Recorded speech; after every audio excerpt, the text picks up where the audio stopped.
જય જગન્નાથ મિત્રો. અષાઢ સુદ બીજ આ માત્ર પંચાંગની એક તિથિ નથી. આ એ દિવસ છે જેની રાહ લાખો ભક્તો આખું વર્ષ જોતા હોય છે. આ એ દિવસ છે જ્યારે ભગવાન જગન્નાથ પોતાના ગર્ભગૃહમાંથી બહાર આવી પોતાના ભક્તોને મળવા માટે સ્વયં નીકળે છે. સૂર્યોદય પહેલાં જ પૂરી શહેર જાગી ગયું છે. મંદિરની આસપાસની ગલીઓમાં ભક્તોના હરિનામ સંકીર્તનનો અવાજ ગુંજી રહ્યો છે. કોઈ હાથમાં તુલસીની માળા લઈને જપ કરી રહ્યો છે તો કોઈ જય જગન્નાથના નાદ સાથે નૃત્ય કરી રહ્યો છે, તો કોઈ માત્ર ભગવાનના એક દર્શનની આશામાં કલાકોથી ઊભો છે. આજે આખું પૂરી શહેર જાણે એક જ પરિવાર બની ગયું હોય એવું લાગે છે. હવામાં ચંદનની સુગંધ છે, શંખનાદ ગુંજી રહ્યો છે અને દરેક હૃદયમાં માત્ર એક જ ભાવ છે, આજે ભગવાન પોતાના ભક્તો વચ્ચે આવશે. મિત્રો, જ્યારે બહાર લાખો ભક્તો ભગવાનની રાહ જોઈ રહ્યા હોય છે ત્યારે મંદિરની અંદર પણ સવારની વિધિઓ શરૂ થઈ ચૂકી હોય છે. શ્રી જગન્નાથ મંદિરની દૈનિક સેવા અત્યંત નિયમબદ્ધ છે. રથયાત્રાના દિવસે પણ ભગવાનની સેવા પરંપરા મુજબ જ થાય છે. પ્રાતઃકાળે ભગવાનને મંગળ આરતી અર્પણ કરવામાં આવે છે. ત્યારબાદ વિશેષ શૃંગાર કરવામાં આવે છે. દિવ્ય વસ્ત્રો, પુષ્પો, ચંદન અને સુગંધિત દ્રવ્યો વડે ભગવાનને શોભિત કરવામાં આવે છે, કારણ કે આજે તેઓ રાજાધિરાજ તરીકે પોતાના ભક્તોને દર્શન આપવા બહાર નીકળવાના છે. આ તરફ મંદિરની બહાર ત્રણેય ભવ્ય રથ તૈયાર ઊભા છે. સૌથી આગળ ભગવાન બલભદ્રનો તાલધ્વજ, વચ્ચે માતા સુભદ્રાનો દર્પદલન અને અંતે ભગવાન જગન્નાથનો ભવ્ય નંદી ઘોષ. રંગબેરંગી ધ્વજાઓ પવનમાં લહેરાઈ રહી છે. હજારો ફૂલોની સજાવટ, લાકડાની અદ્ભુત કોતરણી અને સૂર્યપ્રકાશમાં ચમકતા ત્રણેય રથ જાણે સ્વર્ગ પૃથ્વી ઉપર ઉતરી આવ્યું હોય એવો અનુભવ કરાવે છે. આજે પુરીમાં માત્ર ઓડિશાના લોકો જ નથી, ભારતના દરેક રાજ્યમાંથી અને વિશ્વના અનેક દેશોમાંથી પણ ભક્તો અહીં આવે છે.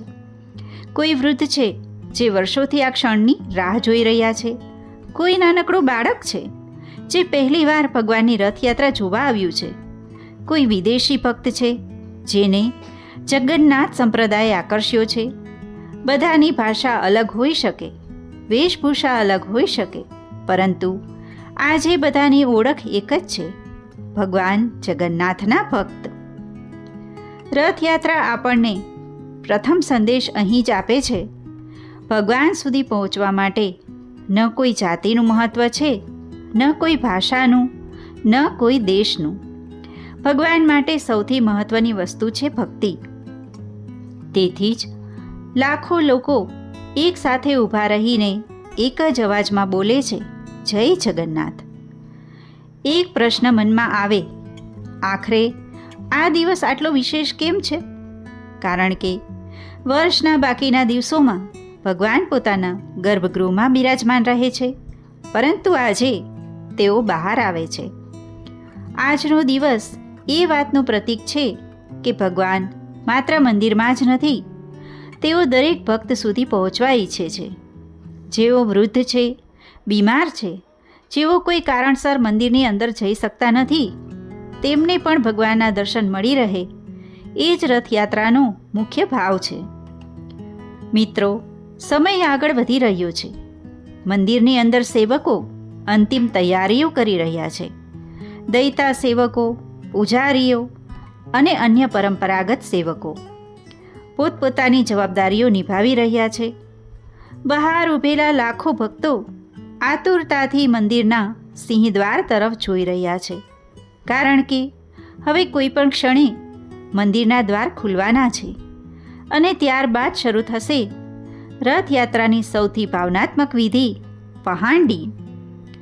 કલ્પના કરો મિત્રો, લાખો લોકો, પૂર્ણ શાંતિ, દરેકની નજર માત્ર મંદિરના દ્વાર પર, અને અચાનક શંખનાદ ગુંજી ઉઠે છે.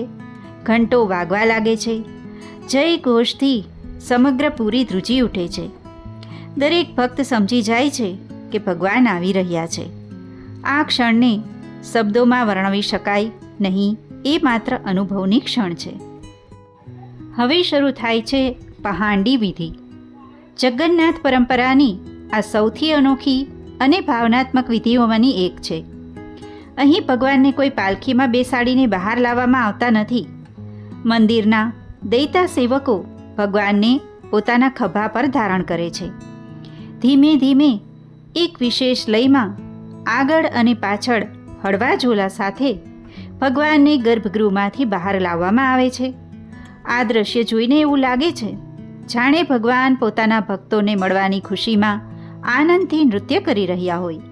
એટલા માટે ઘણા ભક્તો આ ક્ષણને પ્રેમથી જગન્નાથનો આનંદમય નૃત્ય પણ કહે છે. અહીં એક રસપ્રદ વાત જાણવા જરૂરી છે. ભગવાનને બહાર લાવવાની સેવા સામાન્ય પૂજારીઓ નથી કરતા.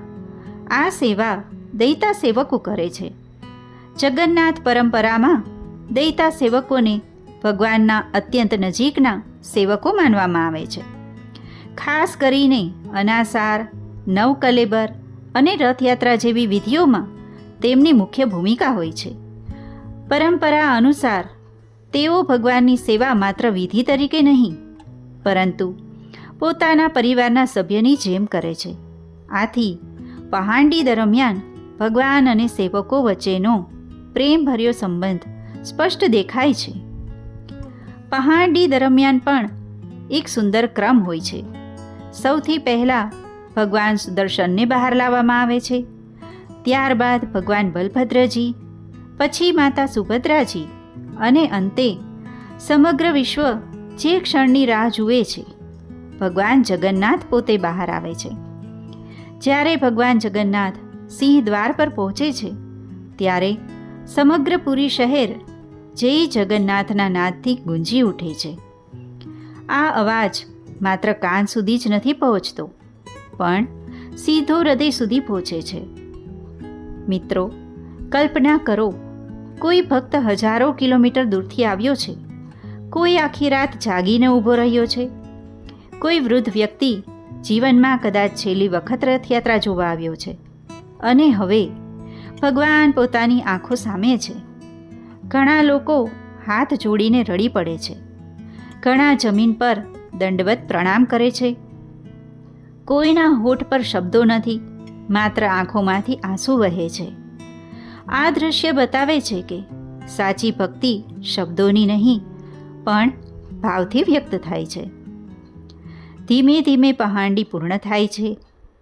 ભગવાન બલભદ્ર પોતાના તાલધ્વજ રથમાં બિરાજમાન થાય છે. માતા સુભદ્રા દર્પદલન રથમાં, અને અંતે ભગવાન જગન્નાથ ભવ્ય નંદી ઘોષ રથમાં બિરાજમાન થાય છે. હવે ત્રણેય રથો સંપૂર્ણ રીતે તૈયાર છે, પરંતુ હજુ યાત્રા શરૂ થઈ નથી, કારણ કે હજુ એક એવી પરંપરા બાકી છે જે સમગ્ર વિશ્વમાં અનોખી છે. હવે પુરીના ગજપતિ મહારાજ આવે છે. રાજવી વસ્ત્રો, માથા પર મુગટ અને સાથે વિશેષ સોનાના હેન્ડલવાળી ઝાડુ. એક ક્ષણ માટે લાગે કે કોઈ રાજા વિશેષ પૂજા કરશે, પરંતુ જે થાય છે તે સમગ્ર વિશ્વ માટે એક સંદેશ છે. ગજપતિ મહારાજ ત્રણેય રથના મંચ પર ઝાડુ લગાવે છે. ત્યારબાદ સુગંધિત જળ અને ચંદન મિશ્રિત પાણીનો છંટકાવ કરે છે. આ વિધિને કહેવામાં આવે છે છેરા પહારા.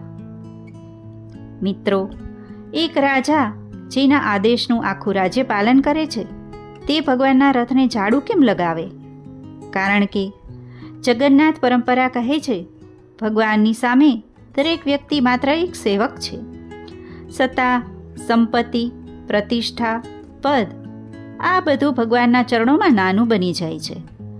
આ પરંપરા આપણને શીખવે છે, જો રાજા પણ ભગવાનનો સેવક બની શકે, તો આપણે અહંકાર શા માટે રાખવો? છેરા પહારા માત્ર એક ધાર્મિક વિધિ નથી, તે જીવનનું તત્વજ્ઞાન છે. જ્યાં વિનમ્રતા હોય ત્યાં ભગવાનની કૃપા રહે છે. જ્યાં અહંકાર હોય ત્યાં ભક્તિ અધૂરી રહી જાય છે. તેથી જ રથયાત્રા પહેલાં રાજા પોતે ઝાડુ લઈને સેવા કરે છે. આ સમગ્ર વિશ્વ માટે સમાનતાનો જીવંત પાઠ છે. મિત્રો, ત્રણેય રથ તૈયાર છે. ભગવાન બિરાજમાન છે. છેરા પહારા પૂર્ણ થઈ ગઈ છે. લાખો ભક્તો હવે દોરી પકડવા આતુર છે. દરેક હૃદય જોરથી ધબકી રહ્યું છે, કારણ કે હવે શરૂ થવાની છે વિશ્વવિખ્યાત ભગવાન જગન્નાથની રથયાત્રા. અને પછી એક ક્ષણ આવે છે જ્યારે હજારો ભક્તો એક સાથે દોરી ખેંચે છે. સૌ પ્રથમ ભગવાન બલભદ્રનો ત્વાલધ્વજ ધીમે ધીમે આગળ વધે છે. સમગ્ર બળદંડ માર્ગ હરિ બોલ, જય બલભદ્ર અને જય જગન્નાથના નાદથી ગુંજી ઉઠે છે. થોડી જ વારમાં માતા સુભદ્રાની દર્પદલન પણ આગળ વધે છે. અને અંતે સૌથી ભવ્ય ક્ષણ આવે છે જ્યારે ભગવાન જગન્નાથનો નંદી ઘોષ પ્રથમ વખત આગળ વધે છે. હજારો નહીં, લાખો ભક્તો આનંદથી રડી પડે છે, કારણ કે તેમના માટે આ માત્ર રથની ગતિ નથી, આ તો ભગવાનના આશીર્વાદનું પ્રત્યક્ષ દર્શન છે. મિત્રો, શ્રી મંદિરથી ગુંડિયા મંદિર સુધીનો લગભગ 3 કિલોમીટર લાંબો માર્ગ બળદંડ તરીકે ઓળખાય છે. આજે આ સમગ્ર માર્ગ ભક્તિનો મહાસાગર બની ગયો છે. ઘરની અગાસીઓ પર લોકો ઊભા છે. બાલ્કનીઓમાં પરિવારજનો દર્શન કરી રહ્યા છે. માર્ગની બંને બાજુ ભક્તો હાથ જોડીને ઊભા છે. કોઈ ફૂલ વરસાવે છે, કોઈ ભજન ગાય છે, કોઈ મૌનમાં ભગવાનને નિહાળે છે. દરેકના હૃદયમાં એ જ પ્રાર્થના છે, હે પ્રભુ, અમારી પર કૃપા કરજો. ઘણા લોકો પૂછે છે, રથયાત્રા તો સવારે શરૂ થાય છે, તો પછી રથો ઘણી વખત સાંજ સુધી કે ક્યારેક બીજા દિવસે જ કેમ પહોંચે છે? તેનું કારણ ખૂબ સરળ છે. આ કોઈ સામાન્ય શોભાયાત્રા નથી. અહીં લાખો લોકો ભક્તિપૂર્વક રથને ખેંચે છે. ઘણી વખત ભીડને કારણે રથને રોકવામાં આવે છે. સુરક્ષા અને પરંપરાનું પણ સંપૂર્ણ ધ્યાન રાખવામાં આવે છે. તેથી રથોની ગતિ ખૂબ ધીમી હોય છે.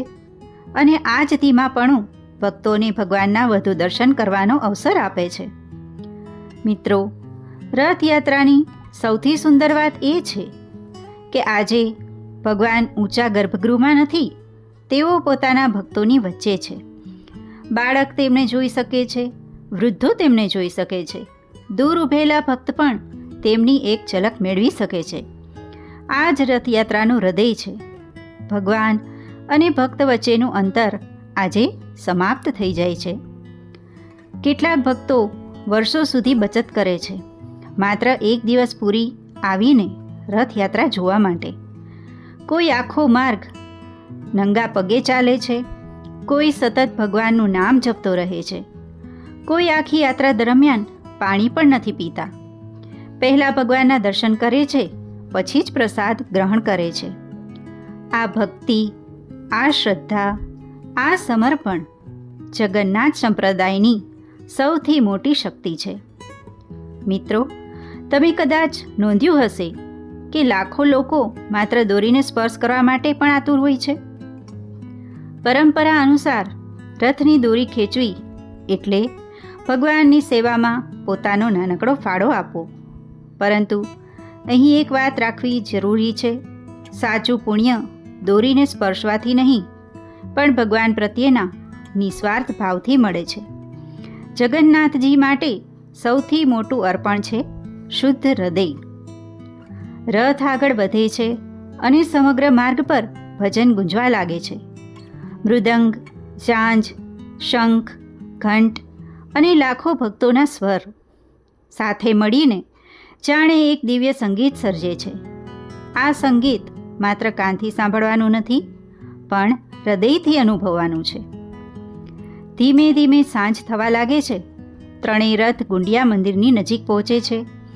ભક્તોની આતુરતા ફરી વધી જાય છે, કારણ કે હવે ભગવાન પોતાના માસીના ઘરે અર્થાત ગુંડિયા મંદિરે પહોંચવાના છે. જગન્નાથ પરંપરામાં ગુંડિયા મંદિરને ભગવાનના વિશેષ નિવાસ સ્થાન તરીકે માનવામાં આવે છે. અહીં ભગવાન થોડા દિવસો સુધી વિરાજમાન રહે છે. ભગવાન પોતાના ભવ્ય મંદિરને છોડીને સરળતાથી ભક્તો વચ્ચે ચાલીને આવે છે? આ આપણને શું શીખવે છે? ભગવાનને ભવ્ય મહેલોની જરૂર નથી. તેમને માત્ર ભક્તનું નિર્મળ હૃદય જોઈએ છે. જ્યાં પ્રેમ છે ત્યાં ભગવાન છે, જ્યાં સેવા છે ત્યાં ભગવાન છે, અને જ્યાં અહંકાર નથી ત્યાં ભગવાન પોતે આવીને વસે છે.